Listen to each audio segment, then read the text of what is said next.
యేసుక్రీస్తు ప్రభు 100% man, 100% God. 100% God అని ఎలా అనుకుంటున్నామో ఆయన 100% మ్యాన్ అనేది కూడా చాలా ప్రాముఖ్యమైనటువంటి విషయం. మనోళ్ళందరికీ అంటే ఆల్మోస్ట్ అందరికీ అఫీషియల్ థియలాజికల్ ట్రైనింగ్ ప్రోగ్రామ్కి వెళ్ళిన వాళ్ళు తప్ప మిగతా వాళ్ళందరికీ కూడా జనరల్గా ఉన్న ఒక అవగాహన ఏంటంటే యేసుక్రీస్తు ప్రభు సగం మానవుడు సగం దేవుడు, 50% మ్యాన్ 50% గాడ్ అని అనుకుంటారనమాట. ఆయన దైవ మానవుడు అని మాట్లాడినా సరే ఏంటండి దైవ మానవుడు అంటే అని అడిగితే జనరల్గా జనాన్ని చెప్పే మాట ఏంటంటే ఆయన సగం మనిషి సగం దేవుడు అండి అని అంటారు. ఆయన సగం మనిషి సగం దేవుడు కాదు, 50% కాదు. ఆయన 100% గాడ్, 100% పరిపూర్ణమైన మానవుడు, పరిపూర్ణమైన దేవుడు. ఈ విషయాన్ని మనం జాగ్రత్తగా గమనించాలి. సో ఇది జనరల్గా ఉన్న అవగాహన. ఒక 2 సంవత్సరాల క్రితం కరోనా అయిపోయింది, దాదాపుగా 4th వేవ్ ఏమో నడుస్తున్న టైంలో జనం అప్పుడే మాస్కులన్నీ తీసేస్తున్నారు. 4th వేవ్ పెద్దగా ఇబ్బందికరంగా ఏం లేదంటే, ఏదో ఒమిక్రానో ఏదో పేరు పెట్టారు దానికి. ఊరికే జ్వరం వస్తుందంట, కొంచెం ఒళ్ళెప్పులుగా ఉన్నాయంట, తగ్గిపోతున్నాయి అంటే అని అన్నారు. అలాగే తిరిగేసరికి 1, 2, 3 తప్పించుకున్న మనందరం 4లో మాత్రం ఖచ్చితంగా ఆ జ్వరాన్ని ఏరుకోరి తెచ్చుకున్నాం. ఆ టైంలో మచిలీపట్నంలోనే ఎక్కడో కాన్ఫరెన్స్ జరుగుతుంటే, ఒక మీటింగ్ జరుగుతుంటే, పబ్లిక్ మీటింగు, నేను అక్కడికి వచ్చాను. మన కటౌట్ పెద్ద పాస్టర్ గారి కటౌట్ కాదు కదా, నేను వచ్చి వెనకాల కూర్చున్నాను. జనరల్గా వైట్ అండ్ వైట్ వేసుకుని గంభీరంగా సుకుమారన్లాగా కనపడితే పాస్టర్ గారు అనుకుంటారు. నాలాంటి వాళ్ళు జనరల్గా నన్ను, నాగేష్ గారిని పాస్టర్ గారు అనుకోవడానికి ఛాన్సెస్ తక్కువ. నేను జనరల్గా మామూలుగా ఇలాంటి బట్టలే వేసుకుని వెనకాల కూర్చున్నాను. ఒక 2 పాస్టర్ గారు మాట్లాడుకుంటున్నారు. అయ్యారు టైము 10-10:30 అవుతున్నట్టుంది, మనం హాల్లో కూర్చుని ఉన్నాము, బట్ స్టిల్ ఎండకు తట్టుకోలేకపోతున్నాం. యేసు ప్రభు ఎట్ట తట్టుకుని ఉంటాడు, 3 దాకా ఆయన సిలువలో ఉన్నాడు కదా అని అంటే పక్కన ఆయన అంటాడు, బాధేం లేదు అయ్యారు, ఆయన దేవుడు కదా, ఆయనకు పెద్దగా ఈ నొప్పులేమీ తెలియలేదు, ఆయనకు పెద్దగా ఈ కష్టమేమీ తెలియలేదు, ఆయన దేవుడు కాబట్టి ఈజీగా భరించేశాడండి అని మాట్లాడుకుంటున్నారు. అది నాకు చాలా భయం అనిపించింది, బాధ అనిపించింది, విచిత్రం అనిపించింది. ఆయన దైవత్వం ఆయన మానవత్వాన్ని మరుగు చేయలేదు. అంటే ఆయనకి కనీసం ఆ క్లారిటీ కూడా లేదు. ఆయన ఏమని అనుకుంటున్నాడంటే ఆయన మానవుడిగా చనిపోయాడు, ఆయన శిలువ మరణం పొందాడు, కానీ ఆయన దేవుడు కూడా కాబట్టి ఆయన దైవత్వాన్ని బట్టి యేసు ప్రభు వీటన్నిటినీ జస్ట్ అలా తప్పించుకుని వెళ్ళిపోయాడు అని అనుకుంటున్నారనమాట.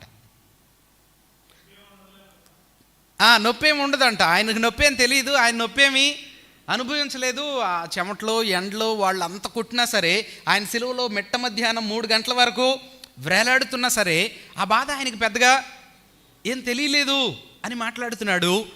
అది ఒక రకంగా చెప్పాలనంటే నాకు ఆయన్ని దగ్గరికి వెళ్ళి, సార్ మీరు మాట్లాడుతున్న మాట అజ్ఞానంతో మాట్లాడుతున్న మాట కాదు, అది దేవదూషణ, బ్లాస్ఫమీ అని చెప్పాలనిపించింది.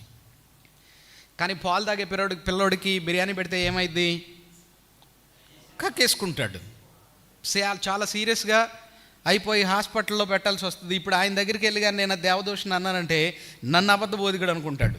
నేను అక్కడ వాక్యం చెప్పాలి కాసేపు ఆగి.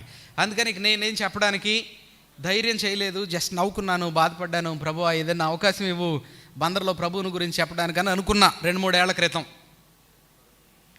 ప్రభు ఇచ్చాడు, సంతోషం. ఓకే, సో ఇక్కడ ఈ ఒకవేళ ప్రమాదవశాత్తునో యాదృచ్ఛికంగానో దేవుని సంకల్పం ప్రకారంగానో ఆ పాస్టర్ గారు ఉన్నాడేమో నాకు తెలీదు. సంతోషం ఉంటే. సో ఇప్పుడు ప్రభువు మానవత్వాన్ని గురించి కొన్ని విషయాలు తెలుసుకోవడానికి, ప్రభువు మానవత్వాన్ని గురించి చాలా అబద్ధ బోధలు వచ్చినాయి చరిత్రలో. ఎప్పటి నుండి యేసుక్రీస్తు ప్రభు ఉన్నప్పటి దగ్గర నుండి కూడా, అపోస్తలులు బోధిస్తున్నప్పటి నుండి కూడా యేసుక్రీస్తు ప్రభు మానవత్వాన్ని ప్రశ్నిస్తూనే వచ్చారు. ఆయన మానవ ఉనికిని గురించి చాలా ప్రశ్నార్థకంగానే మనుషుల మధ్యలో ఆలోచనలు ఉన్నాయి. వాటిలో నుండి చాలా విషయాలు నేను చెప్పను, కానీ నేను కూడా కొంచెం రిక్తునిగా చేసుకుంటాను అన్నాను కాబట్టి I try my best to be brief.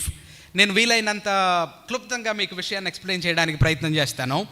ఇక్కడ ఒక 7 యేసుక్రీస్తు మానవత్వాన్ని గురించి చరిత్రలో ఉన్నటువంటి అవగాహనల గురించి నేను మీకు చెప్తాను.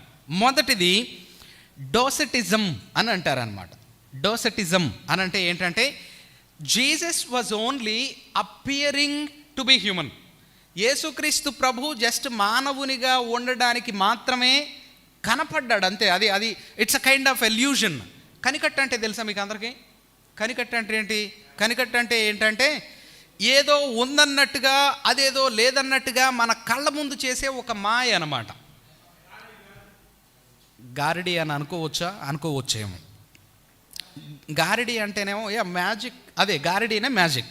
గారిడి అంటే మ్యాజిక్, కనికట్టు అంటే మ్యాజిక్ కాదు. కనికట్టు అంటే ఏంటంటే మ్యాజిక్ అంటేనేమో టెక్నిక్ అన్నమాట. అది ఒక టెక్నిక్. ఇప్పుడు చేతిలో ఏమీ లేకుండా ఉంది అని చూపించాలనుకోండి, అది ఎక్కడో నా షర్ట్ లోపల ఎక్కడో ఉంటుంది, దాన్ని నేను ఉందన్నట్టుగా చూపించడం. Somewhere it is technique. ఒక ట్రిక్ని ఉపయోగించి చూపించడం అనేది మ్యాజిక్.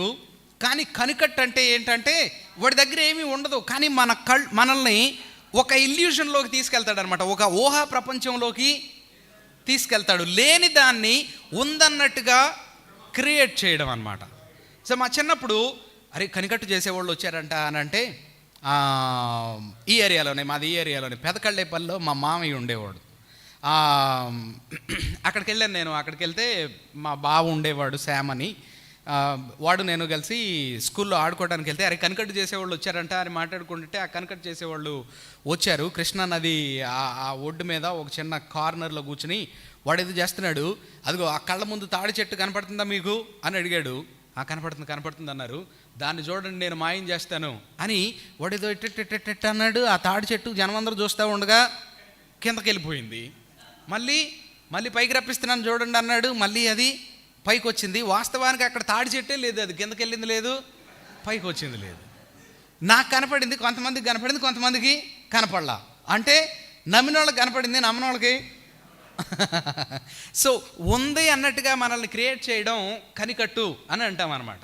లేకపోయినా సరే అదే ఉంది, నల్లగా ఉంది చూసారా, ఆకులు ఉన్నాయి చూసారా అని అంటే మనం ఉందనుకుని ఊహించుకుంటాం, కానీ వాస్తవానికి అక్కడ లేదనమాట. దాన్ని కనికట్టు అని అంటాం. డోసటిజం టీచ్ చేసేది ఏంటంటే యేసుక్రీస్తు ప్రభువు కూడా మానవునిగా అలా కనపడ్డాడు అంతే. అది అపియరెన్స్ అంతేగాని ఆయన నిజమైన మానవుడు కాదు. మానవత్వం అనేది యేసుక్రీస్తు ప్రభు విషయానికి వచ్చేసరికి ఒక ఇల్యూజన్, ఒక కనికట్టు అని డోసటిజం వాళ్ళు చెప్పారనమాట. ఇంకా చెప్పాలంటే క్లియర్గా భ్రమ. యేసుక్రీస్తు అనేది అదే ఆయన మానవ శరీరం అనేది ఒక భ్రమ లాంటిది, ఆయన దేవుడుగానే ఉన్నాడు అనని డోసటిజం వాళ్ళు బోధించారనమాట. రెండవ విషయం ఏంటంటే Jesus didn't experience normal human limitations. అంటే యేసుక్రీస్తు ప్రభువుకి ఆయన దేవుడైన కారణం చేత మానవునిగా ఉండాల్సినటువంటి ఇమోషన్స్ ఏమీ లేవు. ఆకలి తెలీదు, దప్పికి తెలీదు, దెబ్బలు తెలీదు, ఈ బాధలేవి పెద్దగా యేసు ప్రభువుకి తెలీదు. అబద్ధ బోధలు, వాళ్ళు చెప్పిన అబద్ధ బోధల గురించి నేను చెప్తున్నా. వాటన్నింటినీ అవి నిజమా కాదా అన్నది మనం ఇప్పుడు నెక్స్ట్ ఫ్యూ మినిట్స్లో విల్ ప్రూవ్ ఇట్. బిబ్లికల్గా వాక్యానుసారంగా క్రీస్తు మానవత్వాన్ని మనం నిరూపించే ప్రయత్నం చేయబోతున్నాం. కానీ this is what people thought of. యేసుక్రీస్తు ప్రభు మానవత్వాన్ని గురించి ఇలాంటి అవగాహన వాళ్ళు కలిగి ఉన్నారనమాట. తర్వాత మూడవది, యేసుక్రీస్తు ప్రభు వారి యొక్క జ్ఞానం అనంతమైంది. Jesus knowledge was infinite.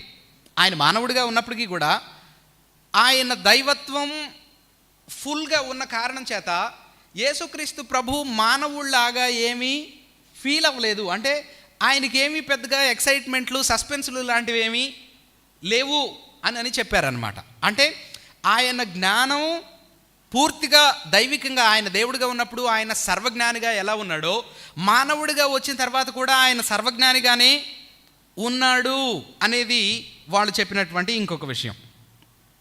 నాలుగవ మిస్అండర్స్టాండింగ్ ఏంటంటే Jesus temptations were not real.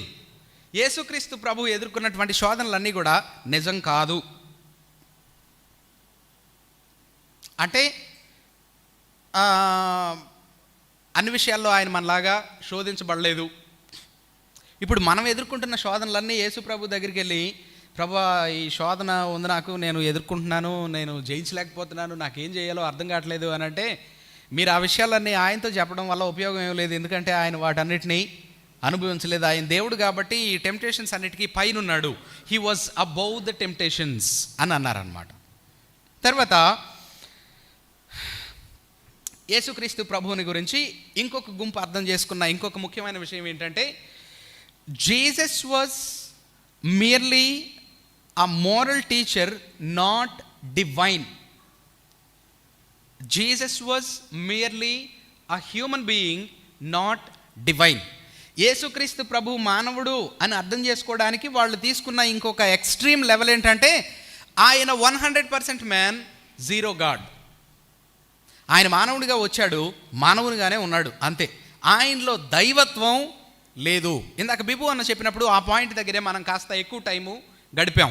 తనని తాను రిక్తునిగా చేసుకున్నాడు, తన దైవత్వాన్ని విడిచిపెట్టాడు. తండ్రితో కూడా ఉండడం, తండ్రితో కూడా సమానంగా ఉండే భాగ్యం ఉన్నప్పటికీ కూడా దాన్ని విడిచిపెట్టి రిక్తునిగా చేసుకుని మానవుని రూపాన్ని ధరించుకుని దిగొచ్చాడు అన్న మాటని వాళ్ళు ఎలా చేశారంటే, యేసుక్రీస్తు ప్రభు తన దైవత్వాన్ని పూర్తిగా ఎంప్టీ చేసేసుకున్నాడు.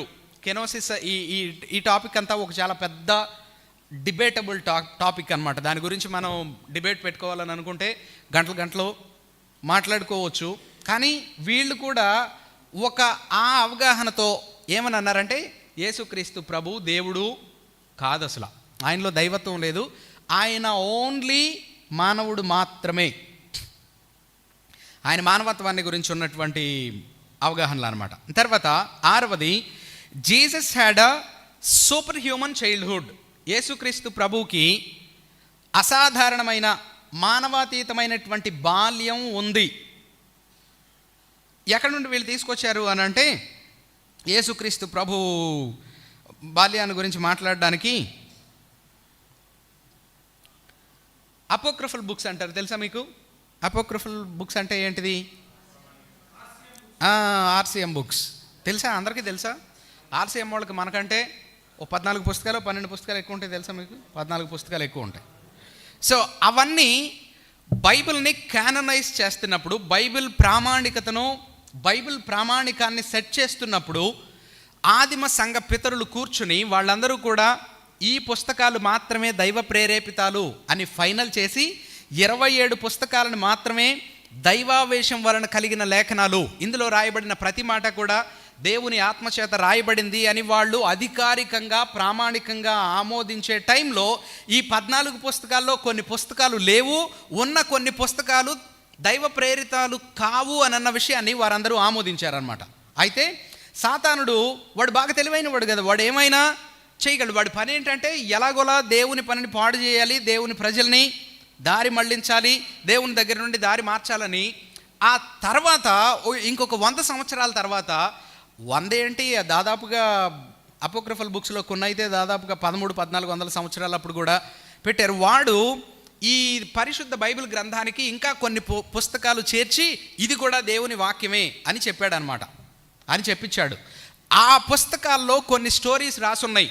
అవేంటంటే, యేసుక్రీస్తు ప్రభు పిల్లలందరితో కలిసి ఆడుకుంటుంటేనంట, వీళ్ళందరూ మట్టి బొమ్మలు చేసేవాళ్ళు కదా, మట్టి బొమ్మలు చేసి, పక్షులు చేసి, కుక్కలో పిల్లులు చేసి, బొమ్మలు చేసి ఆడుకునేవాళ్ళం కదా మనం. మీరు ఆడుకున్నారా? ఆడుకోలేదు, మనందరం ఆడుకున్నాం కదా, మట్టితో బొమ్మలు చేసి ఆడుకునేవాళ్ళం. అలా మట్టితో యేసుక్రీస్తు చిన్నపిల్లడుగా ఉన్నప్పుడు బొమ్మలు చేసి అంట, ఆ బొమ్మల మీద ఊస్తే అవి నిజంగా కుక్కలు అయిపోయాయంట, నిజంగా పిల్లులు అయిపోయాయంట, నిజంగా పక్షులు అయిపోయి ఎగిరిపోయాయంట. ఇంకా విచిత్రమైన సంగతి ఒక ఆర్సిఎం ఫాదర్ గారు చెప్పడం విన్నాను.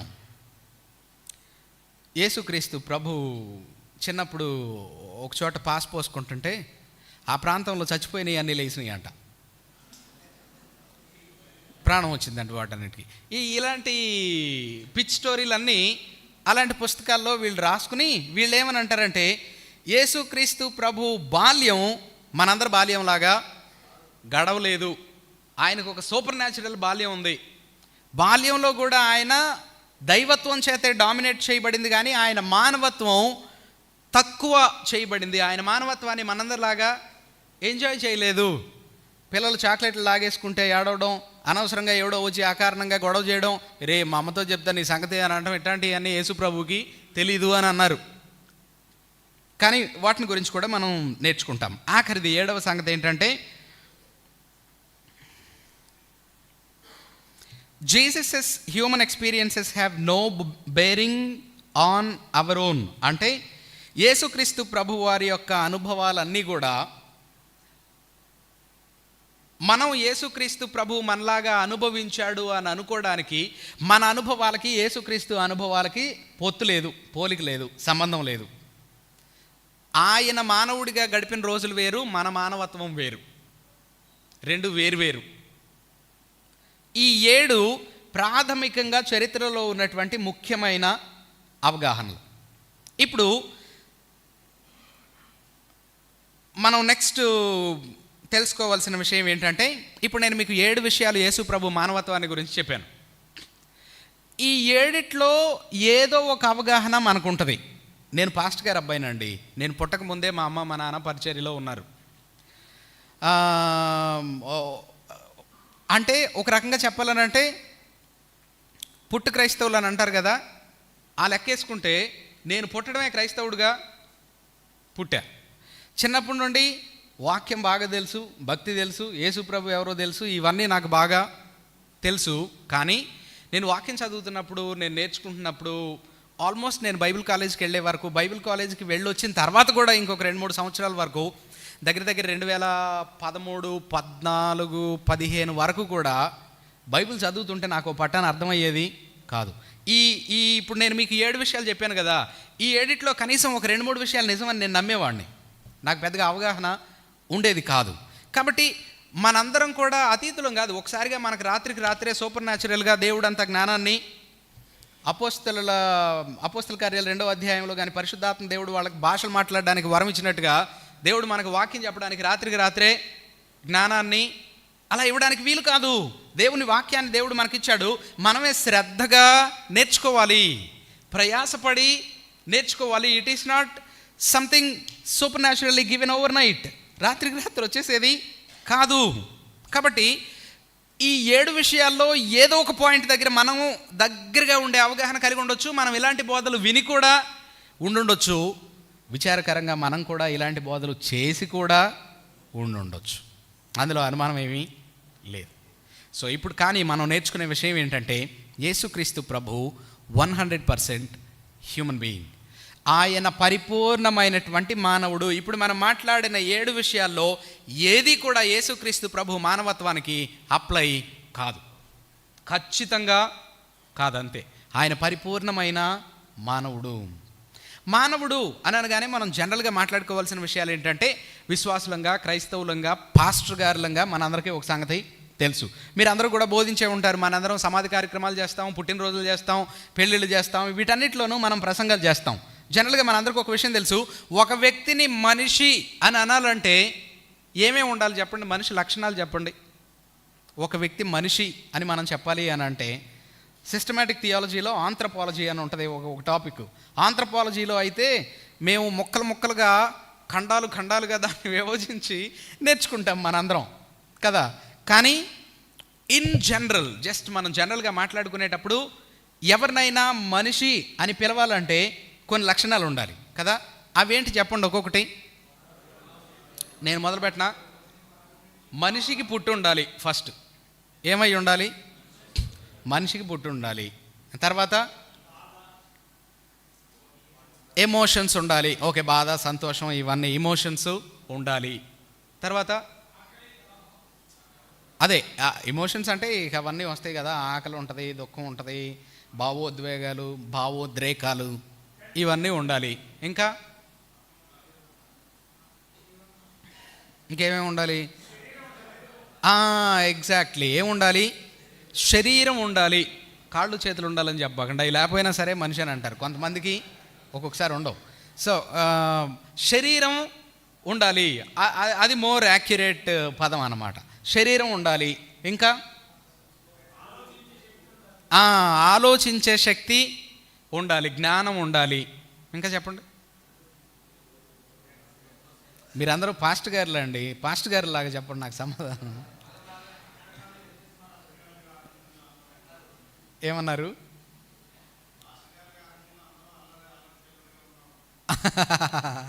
ఓకే, ఏమేమి ఉండాలి? ఓకే. సో టైం తక్కువ ఉంది కాబట్టి నేనే చెప్తాను. ఒక వ్యక్తిని మనిషి అని అనాలి అని అంటే, మొదటిగా మానవుడిగా పుట్టినవాడై ఉండాలి.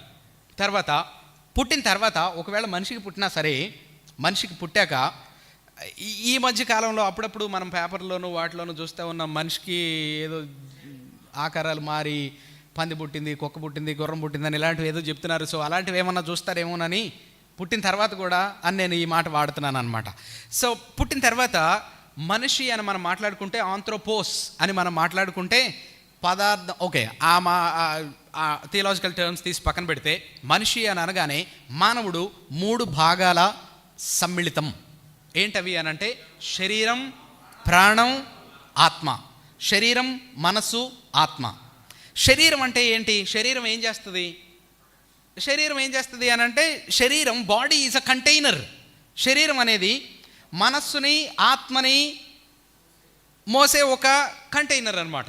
శరీరం అంటే మనం ఈ అవయవాలు కలిగినటువంటి శరీరం. ఇప్పుడు మనసు అంటే ఏంటి? ఆత్మ అంటే ఏంటి? మనసు అంటే ఏంటి? మనసుకే ఇంకొక మాట ప్రాణం అని కూడా అంటాం. కొంతమంది కవులు, ప్రేమలో ఉన్న కుర్రోళ్ళు అయితే హృదయం అని అంటారు. ఈ మాటకు అర్థం ఏంటి? మనసు అంటే ఏంటి? హృదయం అంటే ఏంటి? ప్రాణం అంటే ఏంటి? దీన్ని ఎలా డిఫైన్ చేస్తాం? జనరల్గా ఇప్పుడు ఇందాక మీరు చెప్పారు కదా, కోపం ఉంటుంది, బాధ ఉంటుంది, ప్రేమ ఉంటుంది, ద్వేషం ఉంటుంది, కన్నీరు ఉంటుంది, దుఃఖం ఉంటుంది. వీటన్నింటినీ కలిపి మనం ఏమంటామంటే మనసు అని అంటాం అన్నమాట. వీటన్నింటినీ ప్రేరేపించేది, వీటన్నింటినీ కలుగు చేసేది మనసు, ప్రాణం, హృదయం, తెలివి, జ్ఞానం. వీటన్నింటినీ, ఇదంతా కూడా 2వ భాగం అన్నమాట మనిషిలో. 3వది ఆత్మ. ఆత్మ అంటే ఏంటంటే జీవం. ఆత్మ అంటే ఏంటి? జీవం. దేవుని దగ్గర నుండి అనుగ్రహించబడింది, కేవలం మానవులకు మాత్రమే ఉండేది. ఇది ప్రాణాన్ని, మనస్సుని, హృదయాన్ని, శరీరాన్ని నడిపించేది, కంట్రోల్ చేసేది. ఇక మానవుడు అని ఒక వ్యక్తి ఉన్నాడు అని అంటే ఆ వ్యక్తిని పరిపూర్ణం చేసి ఆ వ్యక్తి ఉనికిని నిరంతరం తీసుకెళ్లేది ఆత్మ మాత్రమే. సో ఆత్మ లేకపోతే వ్యక్తిగా అతని గురించి, ఒక వ్యక్తిని గురించి మనం చెప్పడానికి వీలు కాదు. సో ఇప్పుడు మనిషి అని మనం జనరల్గా మాట్లాడుకుంటే 4 విషయాలు చెప్పాను నేను. మనిషికి పుట్టినవాడై ఉండాలి, శరీరం ఉండాలి, మనసు ఉండాలి, ఆత్మ ఉండాలి. మనిషికి పుట్టినవాడై ఉండాలి అని అంటే టెస్ట్ ట్యూబ్ బేబీ సంగతి ఏంటి అని అనొచ్చు మీరు. వాళ్ళు కూడా మనిషిలో నుండి వచ్చిన వాళ్ళే. ఇప్పుడు ఎగ్, కణం, ఈ 2 కూడా 2 మనుషులవి. కాకపోతే తల్లి గర్భానికి బదులుగా కృత్రిమమైన గర్భాల్లో వాళ్ళని పెంచుతున్నారు, కానీ వాళ్ళు కూడా మానవులే. ఇప్పుడు మానవులు పుట్టిన తర్వాత శరీరం ఉండాలి, శరీరం ఉండాలి, ప్రాణం ఉండాలి. ప్రాణం ఉండాలి అని అంటే ఇప్పుడు ఇందాక నేను చెప్పిన విషయాలన్నీ మీకు గుర్తు ఉండాలన్నమాట. ఏమేమి ఉండాలి? భావోద్వేగాలు ఉండాలి, భావోద్రేకాలు ఉండాలి, జ్ఞానం ఉండాలి, నిర్ణయ శక్తి ఉండాలి. ఇలాంటివన్నీ కూడా ఉండాలన్నమాట. దీన్ని మనసు అని అంటాం, లేదంటే ప్రాణం అని అంటాం. 3వది ఆత్మ ఉండాలి. ఏముండాలి? ఆత్మ ఉండాలి, కాన్షియస్నెస్ ఉండాలి, జీవం ఉండాలి. ఇప్పుడు యేసుక్రీస్తు ప్రభువుని గురించి కానీ మనం మాట్లాడుకుంటే, యేసుక్రీస్తు ప్రభువులో ఇవన్నీ ఉంటే అప్పుడు మనం ఏమంటాం? ఆయన 100% మ్యాన్ అని అనడానికి ఇంకేమీ అభ్యంతరం మనకి ఉండకూడదు, ఉండడానికి వీల్లేదు. సో ఇప్పుడు మనం చూద్దాం యేసుక్రీస్తు ప్రభు వారి యొక్క జననం. లూకాసు వార్త 1వ అధ్యాయం 35వ వచనం, 2వ అధ్యాయం 7వ వచనంలో మనం క్లియర్గా చూస్తాం, మరియకు ఆయన జన్మించడాన్ని. యేసుక్రీస్తు ప్రభు జననాన్ని గూర్చిన స్టోరీ ఇప్పుడు మళ్ళీ నేను మీకు రెఫరెన్స్లు చదివి ఎగ్జాక్ట్గా పదం ఎక్స్ప్లెయిన్ చేయక్కర్లా. ఎందుకంటే ప్రతి పదాన్ని మీరందరూ కొన్ని 100 సార్లు ఎక్స్ప్లెయిన్ చేసి ఉంటారు. క్రిస్మస్ టైంలో ఎంత లేదనుకున్నా ప్రతి పాస్ట్ గారు 100 క్రిస్మస్ ప్రసంగాలు చేస్తారు. చేస్తారా? ఖచ్చితంగా చేస్తారు కదా. సో అక్కడ మనందరం చెప్తాం, ఆయన జన్మించాడు. ఆయన జననాన్ని మనోళ్ళు వాళ్ళ టాలెంట్ అంతా ఉపయోగించి అద్భుతంగా క్రియేట్ చేస్తాం. డ్రామాలాగా చేస్తాం, సినిమాలాగా చేస్తాం, స్కిట్లాగా చేస్తాం. మన ప్రసంగాన్ని కూడా జనాన్ని మైమరిపింపజేసి మన టాలెంట్స్ అన్నీ ఉపయోగించి జనమందరూ నిజంగా అక్కడ పశువుల తొట్టులో ఉన్నట్టు, మరీకి నొప్పులు వచ్చేస్తున్నట్టు, నెలలు నిండిపోయినట్టు, ఏం చేయాలో అర్థం కానట్టు, ఒక బాలుడు మరియకి పుట్టేసినట్టు మనం చూపిస్తాం కళ్ళకు కట్టినట్టు. That's all true. అదంతా కూడా నిజమే. కొంతమంది బాగా ఎఫెక్టివ్గా చెప్తారు, కొంతమంది ఎఫెక్టివ్గా చెప్పకపోవచ్చు, కానీ బట్ దట్స్ రైట్.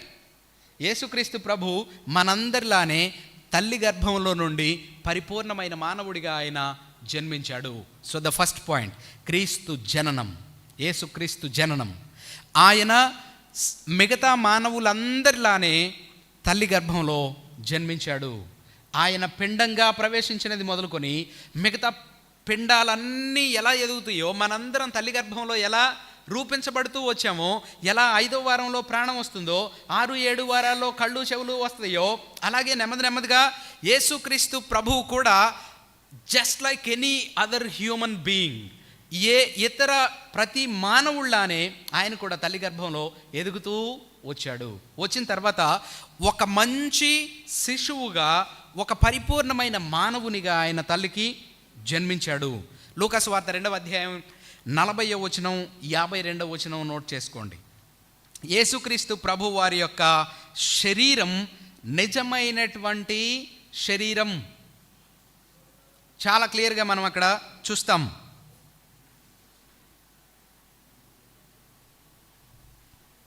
తర్వాత యేసుక్రీస్తు ప్రభు వారి యొక్క బాల్యం. లూకాసు వార్త 2వ అధ్యాయం 52వ వచనం.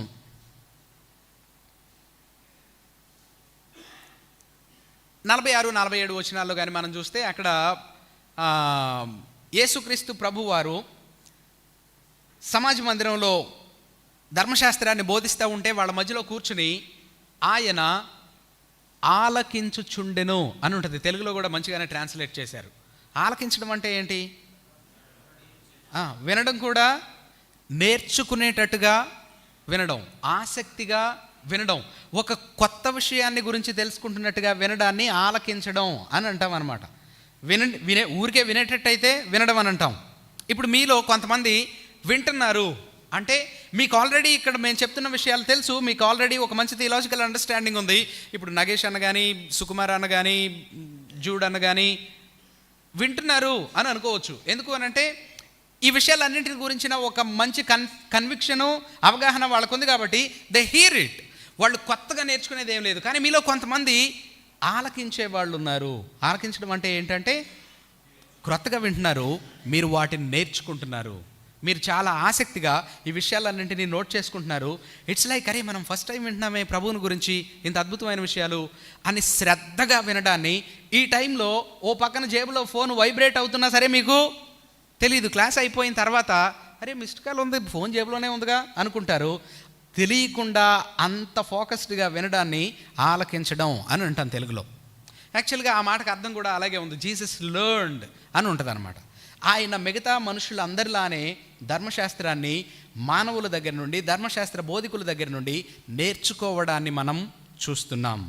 తర్వాత యేసుక్రీస్తు ప్రభువారు మత్తయి సువార్త 4వ అధ్యాయం 2వ వచనం, ఆయన మానవత్వాన్ని గురించి మనం తెలియజేసుకోవడానికి తన భౌతిక శరీర తత్వాన్ని గురించి మనం నేర్చుకుంటాం. అక్కడ ఏం జరిగింది 4వ అధ్యాయంలో?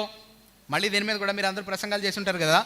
ఆయన ఓకే శోధింపబడ్డాడు, గుడ్. కానీ శోధింపబడ్డానికంటే ముందు అక్కడ ఏం చెప్పాలంటే మనం ఉపవాసం ఉండి ప్రార్థన చేసుకోవడానికి వెళ్ళాడు 40 రోజులు. శోధింపబడిన సంగతి తర్వాత. Okay that's right. అంటే బైబిల్లో ఆ పోర్షన్ డివైడ్ చేసినప్పుడు సైడ్ హెడ్డింగ్ కూడా అదే ఉంటుంది కదా, యేసు శోధింపబడుట అనే ఉంటుంది. కానీ ఆయన 40 రోజులు ఉపవాసం ఉన్న సంగతి చాలా తక్కువ బైబిల్స్లో చూసాను నేను. జీసస్ ఇస్ ఫాస్టింగ్ అని ఆయన 40 రోజులు ఉపవాసం అన్న సంగతి. సో ఆయన 40 రోజులు ఏమీ ఆహారం తీసుకోకుండా ప్రార్థన చేసుకున్నాడు. ఎక్స్క్లూజివ్గా దేవునితో సమయాన్ని గడిపినందుకు ఆయనకు ఆకలి అయిందా అవ్వలేదా? ఆయన ఆకలి కొన్నాడు. యోహాను సువార్త 19వ అధ్యాయం 28వ వచనంలో మనం చూస్తాం, ఆయన దప్పిగొన్నాడు. 4:2లో ఆయన ఆకలి కొన్నాడు. యోహాను 19:28లో ఆయన దప్పిగొన్నాడు. యోహాను 4:6లో ఆయన అలసిపోయాడు. ఆ మాట చూస్తే అదే అంటే ఈ విషయాలు నేర్చుకుంటున్నప్పుడు భలే ఆశ్చర్యం అనిపిస్తుంది యేసు ప్రభుని. ఒకసారి యోహాను 4:6 చూడండి, భలే విచిత్రంగా ఉంటుంది ఆ మాట. యోహాను సువార్త 4వ అధ్యాయం 6వ వచనం.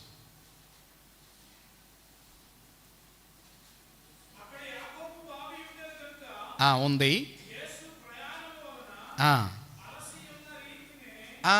చూసారా మాట? యేసుక్రీస్తు ప్రభు ఏంటంట? దేని బట్టి అలసిపోయాడంట? ప్రయాణాన్ని బట్టి అలసి ఉన్న రీతిని. అని ఎంత స్పష్టంగా రాస్తాడు యోహాను. ప్రయాణం చేసి అలసిపోయేది ఎవరండి? ఆ పాస్టర్ గారు మాట్లాడుకుంటున్నట్టుగా, రే ఆయన దేవుడు రా, ఆయనకేం పెద్దగా దెబ్బలు తగలేదు, వాళ్ళు ఊరికే కొట్టుకున్నారు కానీ ఈయనకేమో నొప్పి. అలా కాదు, ఆయన ప్రయాణం చేసి వచ్చి కూడా మనలానే అలసిపోయి బావి దగ్గర కూలబడిపోయాడంట. అలసిపోయి పక్కన కూర్చుని నీరసం వచ్చేసింది అని అనుకున్నాడు. సో ఆయన మనలానే పరిపూర్ణమైన మానవుడు, ఆయన దప్పికొన్నాడు, ఆయన అలసిపోయాడు. తర్వాత భావోద్వేగాలు, ఇమోషన్స్ దగ్గరికి వచ్చేసరికి లూకాసు వార్త 10వ అధ్యాయం 21వ వచనంలో, లూకాసు వార్త 10వ అధ్యాయం 21వ వచనంలో యేసుక్రీస్తు ప్రభు 70 మంది శిష్యుల్ని ఇద్దరిద్దరుగా వారికి అధికారాన్ని ఇచ్చి బయటికి పంపిస్తాడు పరిచర్య కోసం. వాళ్ళు పరిచర్య చేసి తిరిగి వచ్చి, ప్రభువా నువ్వు చెప్పినట్టే మేము చేసాం, అద్భుతంగా జరిగింది, మాకు చాలా సంతోషంగా ఉంది అని అంటే వాళ్ళని బట్టి ప్రభు సంతోషించడాన్ని మనం చూస్తాం. అక్కడ లూకాసు వార్తలో 10వ అధ్యాయం 21వ వచనంలో యేసుక్రీస్తు సంతోషంతో నింపబడి తండ్రి అయిన దేవుణ్ణి స్తుతించడాన్ని మనం చూస్తామన్నమాట. సో ఇక్కడ మనం చూసేది ఏంటంటే ఆయన భావోద్వేగాలు, సంతోషం, ఆయన ఆనందపడ్డాడు, ఆయనకు సంతోషం ఉంది. మత్తయి సువార్త 9వ అధ్యాయం 36వ వచనంలో వాళ్ళందరూ కూడా కాపరి లేని గొర్రెల వలె ఉన్నందున ఆయన వారిని చూసి కనికరపడి అనే మాట మనం చూస్తాం. సో ఆయన ఆయన దయ చూపించాడు, ఆయన జాలిపడ్డాడు. మత్తయి సువార్త 9:36. తర్వాత మార్కు సువార్త 10:21లో ఏమని ఉంటుందంటే యేసుక్రీస్తు అతనిని ప్రేమించి అని ఉంటుంది అన్నమాట. ప్రేమ,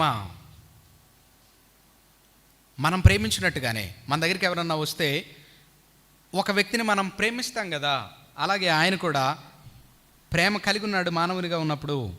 మార్కు సువార్త 3వ అధ్యాయం 5వ వచనంలో ఆయన కోపించడాన్ని మనం చూస్తాం. ఆయన కోపంతో మాట్లాడాడు అని ఉంటుంది అన్నమాట. మార్కు సువార్త 3:5లో. యోహాను సువార్త 11:35లో ఆయన బాధపడ్డం. ఎస్.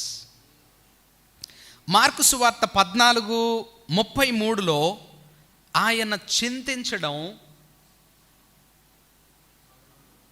35 అండి, 11:35. యోహాను సువార్త 11:35. మార్కు 14:33-34. మార్కు సువార్త 14:33-34లో యేసుక్రీస్తు ప్రభు వారు చింతించడాన్ని మనం చూస్తాం. ఆ తర్వాత మరొక ముఖ్యమైన విషయం ఇక్కడ, యేసుక్రీస్తు ప్రభు మనవలే శోధింపబడడం. ఏం చేయడం అండి? శోధింపబడ్డం.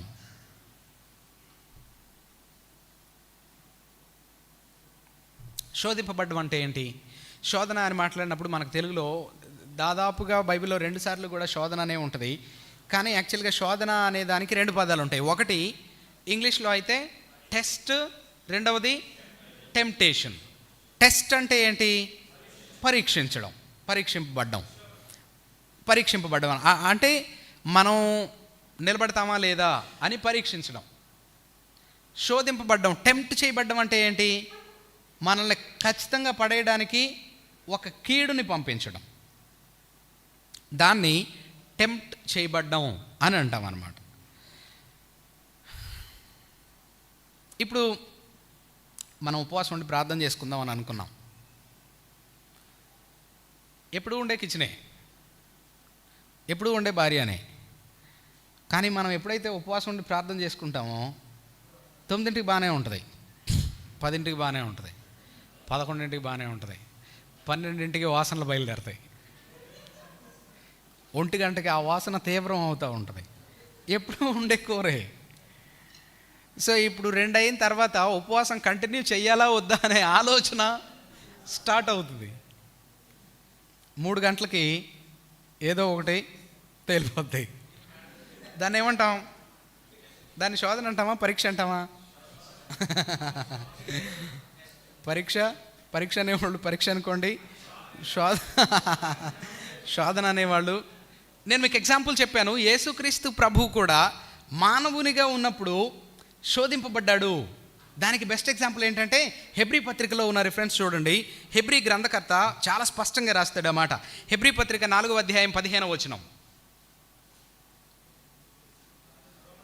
మత్తయి సువార్త 4వ అధ్యాయం 1-11 వచనాల్లోనేమో యేసు శోధింపబడుట అని అన్నది ఉంటుంది. ఆ మాటలో మనం అక్కడ క్లియర్గా ఏం చూస్తామంటే సాతాను వచ్చి ఆయన్ని పడేయడానికి కీడు విషయంలోనే శోధించడాన్ని మనం చూస్తామన్నమాట.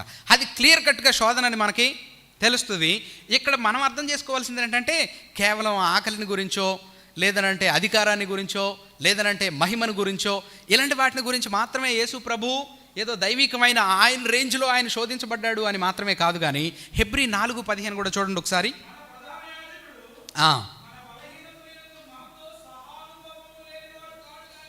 ఎగ్జాక్ట్లీ ఆ మాట చూసారా? మన ప్రధాన యాజకుడు ఎవరైతే మన పక్షాన మధ్యవర్తిగా ఉన్నాడో ఆయన మనతో సహానుభవము లేనివాడు కాదు, మరి సమస్త విషయములలోనూ మనవలే శోధింపబడ్డాడు.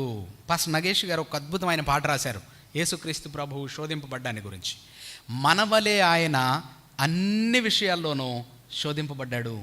Whatever the temptation we been facing, మనం ఎదుర్కొంటున్న శోధన ఏదైనా కావచ్చు, ఆ శోధన మనం ప్రభువు ముందు ఉంచడానికి ఆయన దాని గుండా వెళ్ళాడు. ఆయన శోధింపబడ్డాడు. మనం శోధింపబడుతున్న ప్రతి పరిస్థితి కూడా యేసుక్రీస్తు ప్రభువుకి తెలుసు. ఎలా తెలుసు అని అంటే హీ పర్సనలీ ఎక్స్పీరియన్స్డ్ ఇట్. ఆయనకు తెలుసా సంగతి. మీరు you can think of anything, దేన్ని గురించి అయినా మీరు అడగొచ్చు, దేన్ని గురించి అయినా మీరు అడగొచ్చు. ఏ రకమైన శోధన అయినా కానీ ప్రభువా నీకు తెలుసా ఈ బాధ అని అంటే ఎస్, హీ నోస్, ఆయనకు తెలుసు. ఎక్కడ రాసి ఉందండి అని అంటే అన్నీ రాయబడలా, అన్నీ ఎక్కడ రాసి ఉన్నాయని అడగకూడదు. కానీ మనకు చాలా క్లియర్గా అన్నింటినీ గురించినటువంటి వివరం మాత్రం స్పష్టంగానే రాయబడింది. ఇప్పుడు ఇక్కడ హీబ్రూ గ్రంథకర్త సమస్త విషయాలలో ఆయన మనవలేనే శోధించబడ్డాడు అని రాశాడు అని అంటే హీ మీన్స్ ఇట్.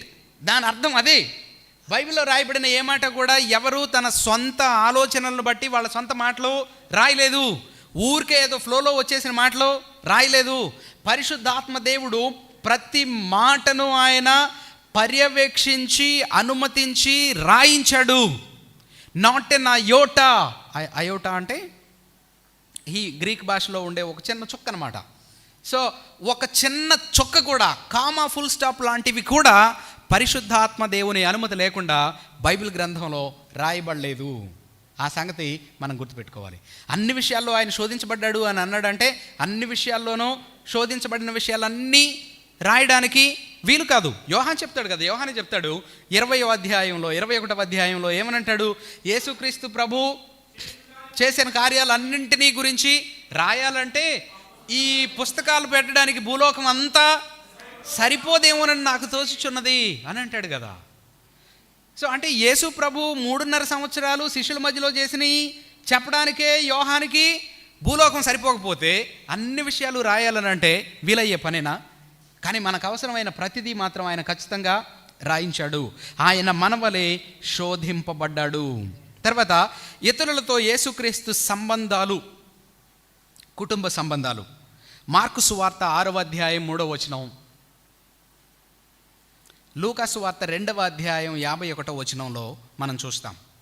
యేసుక్రీస్తు ప్రభు తల్లిదండ్రుల మాట వినడం, వాళ్ళకి లోబడి వాళ్ళతో పాటుగా తిరిగి ఇంటికి వెళ్ళడం, వాళ్ళ అమ్మ చెప్పిన మాట, వాళ్ళ నాన్న చెప్పిన మాట, ఐ మీన్ ఫిజికల్గా నేమ్సేక్ వినడాన్ని, తల్లిదండ్రులుగా భౌతికంగా భూమి మీద ఉన్నప్పుడు వారికి లోబడ్డాన్ని మనం క్లియర్గా చూస్తాం.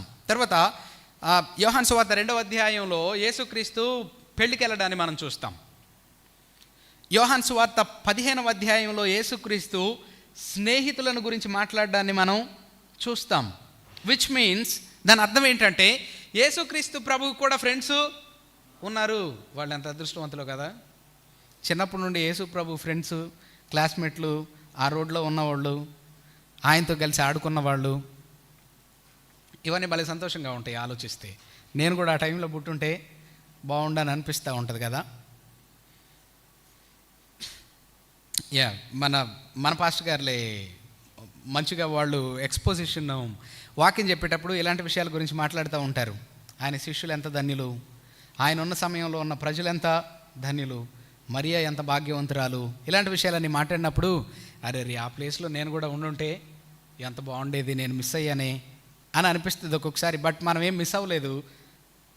దాదాపుగా ప్రభు అప్పుడు ఇప్పుడు ఒకటే రీతిగా ఉన్నాడు, ఒకలానే నడిపిస్తున్నాడు, ఒకే విశ్వాసాన్ని ఇచ్చాడు, ఒకలానే ఆయన చేయబట్టుకుని నడిపిస్తున్నాడు. అందుకని హెబ్రీ పత్రిక 12వ అధ్యాయంలో ఉంటుంది, మన విశ్వాసానికి కర్త, దానిని కొనసాగించేవాడు.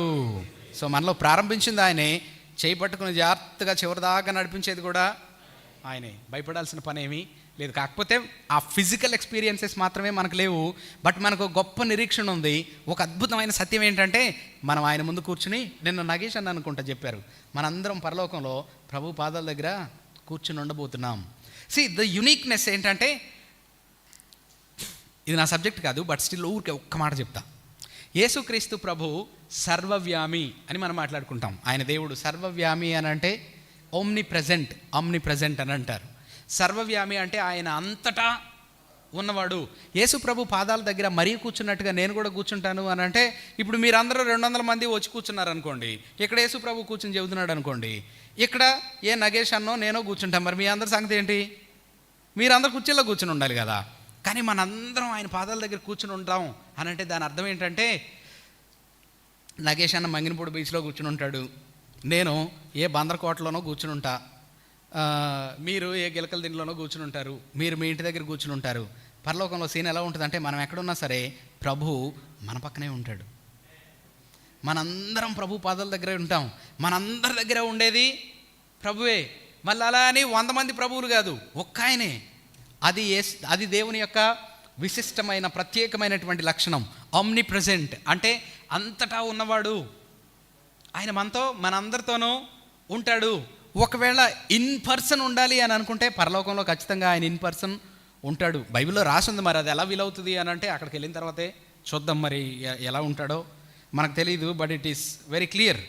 సో ఇక్కడ మనం చూసేది ఏంటంటే, యేసుక్రీస్తు ప్రభువుకి స్నేహితులు ఉన్నారు, సాంఘికమైన సామాజికమైనటువంటి రిలేషన్స్ ఉన్నాయి. పెళ్ళికి వెళ్ళాడు అని అంటే ఆ పెళ్ళికి అక్కడ రాసి ఉంటుంది క్లియర్గా, యోహాన్ రాస్తాడు, మరియా యేసు ఆ పెళ్ళికి ఆహ్వానించబడ్డారు. దే వర్ ఇన్వైటెడ్, వాళ్ళు పిలువబడ్డారు.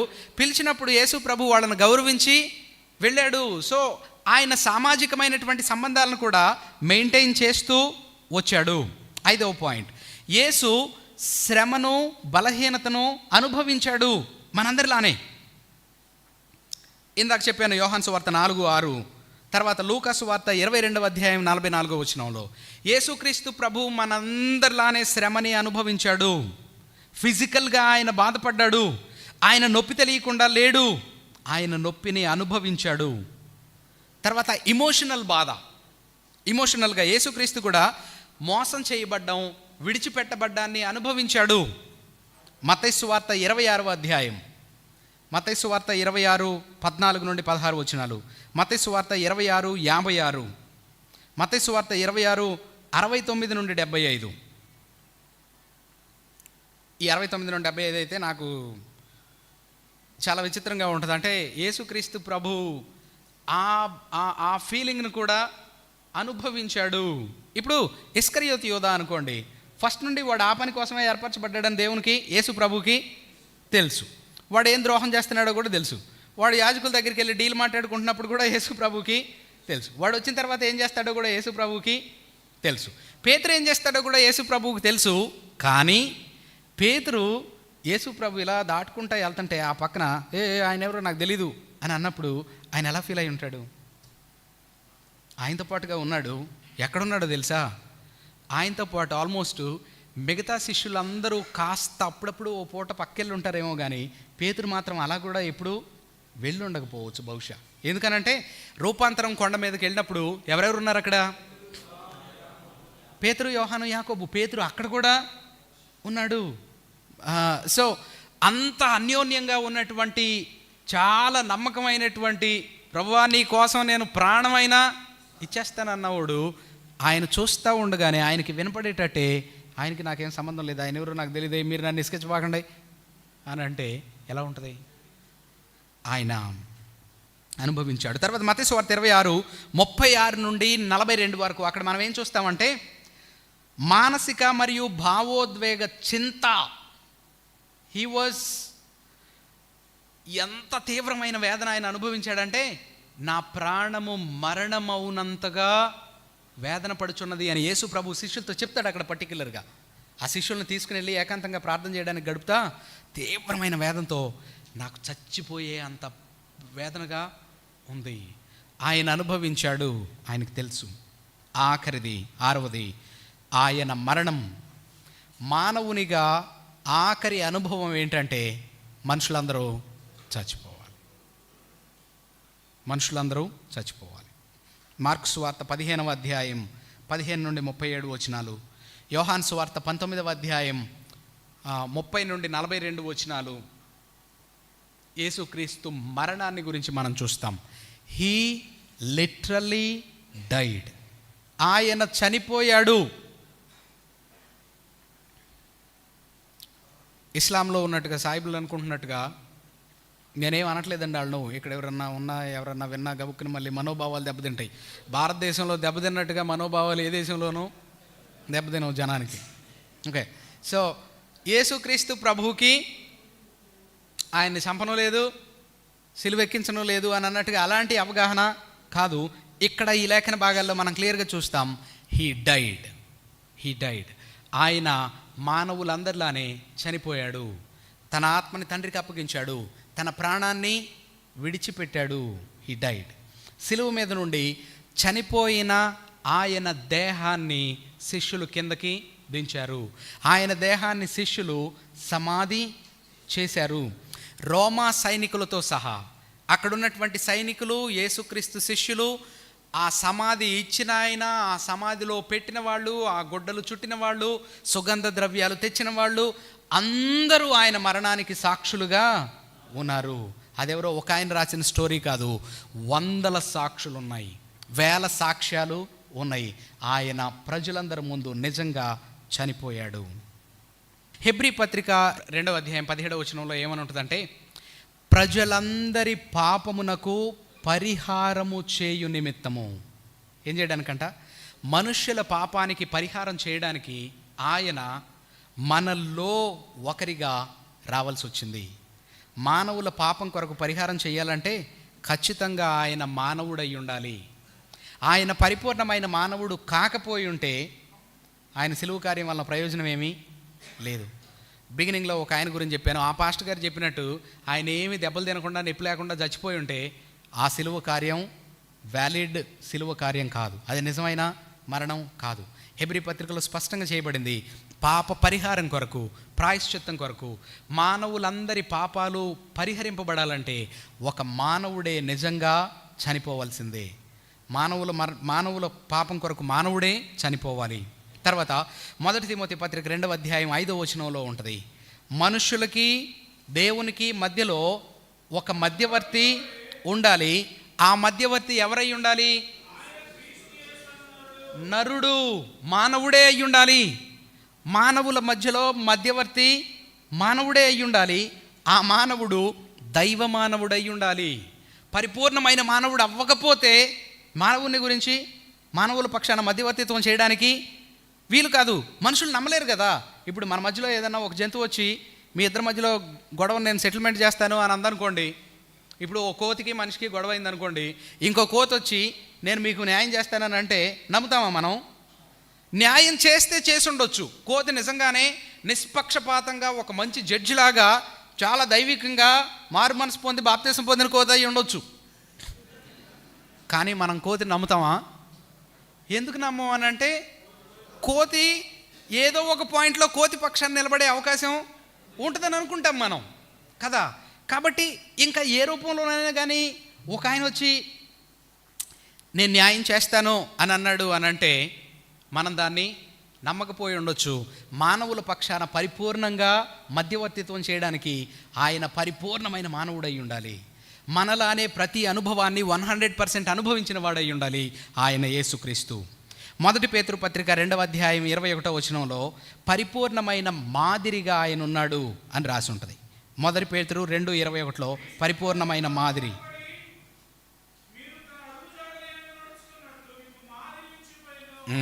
ఆయన మనకు పరిపూర్ణమైన మాదిరిగా ఉన్నాడు.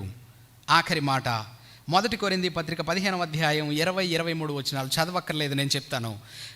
1 కొరింథీ పత్రిక 15వ అధ్యాయం 20-23 వచనాల్లో ఏమని ఉంటుందంటే, మనందరం ఒక విషయాన్ని గురించిన ఒక గొప్ప నిరీక్షణతో ఉన్నాం. అదేంటంటే చచ్చిపోతే నాకేమీ పెద్దగా నష్టం లేదు. ఎందుకు అని అంటే నేను మహిమతో ఒక రోజున తిరిగి లేస్తాను అని.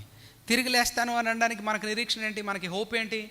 ఎవరు తిరిగి లేచారు పునరుద్ధానంతో అని అంటే, మనల్ని ఎవరైతే మనకి పునరుద్ధానాన్ని ఇస్తానన్నాడో ఆ మానవుడు పునరుద్ధానుడై తిరిగి లేచాడు. ఆయన లేచినట్లుగానే మనందరినీ కూడా లేపుతానని అన్నాడు. కాబట్టి మన పునరుద్ధానానికి కూడా మనం పరిపూర్ణమైన మానవులం కదా.